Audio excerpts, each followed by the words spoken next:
SCP-158. Object Class: Euclid. Special Containment Procedures. SCP-158 is installed in Operating Theatre 07 in Bioresearch Area 12. Personnel are not to be allowed in, nor is power to be supplied to the room, unless they have submitted and had approval of a proper clearance requestation form to the Chief of Research. Personnel wishing to use the device must request and read the entire transcribed instruction manual in full. During the device's use, 2 armed guards are to remain on standby outside the room at all times. In the event of an accident, all power must be cut to the room instantly, and guards are to examine the room carefully for any signs of misconduct. Misconduct will be punished in a manner decided by the Chief of Research on a case-by-case basis. Description: SCP-158 is a large mechanical arm, similar to one one might find in an automotive factory, although the end attachment is unusually shaped, resembling a pointed tridactyl claw. Its optimal placement is to be installed and suspended upside down. Its base attached to the ceiling in a room that has been built to accommodate. A series of cables are protruding from the base, and some are connected to a complex mobile console, complete with visual display unit and full keyboard.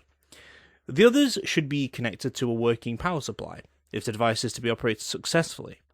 At the bottom of the console, there is a dispensing device, with attachments for a container roughly 7.6 cm in width and 17.8 cm in height.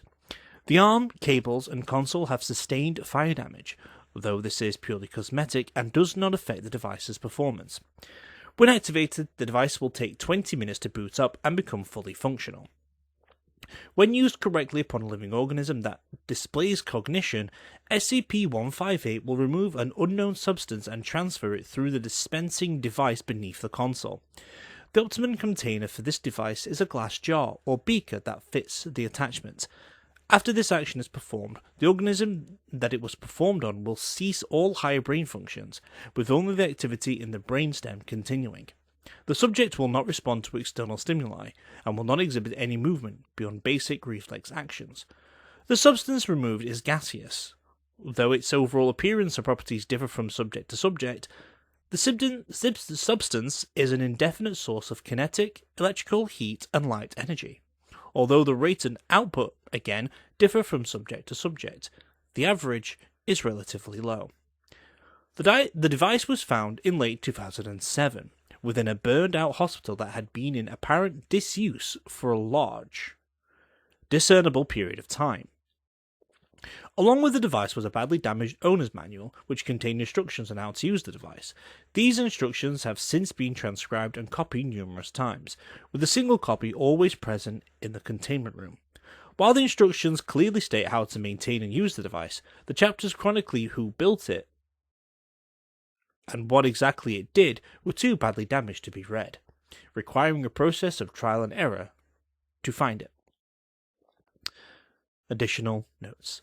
The device is also capable of reversing the extraction, placing the same or a different substance back into the subject. When this action is performed, the subject will regain all cognitive and high brain functions, but the total results differ depending on whether or not it was the original substance extracted from the patient that was replaced. Addendum 01. Dr. Aker suggests experimentation with D-Class personnel and electronic equipment to attempt to reproduce SCP-168, SCP-1875, SCP-2306, or other similar phenomena.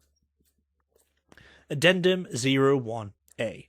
Inspired by the previous addendum, regulators has hit on the ingenious notion of using SCP-158 on a test subject, then exposing the body to SCP-217 until the virus runs its course, and finally re-injecting the contents back into the transmogrified body.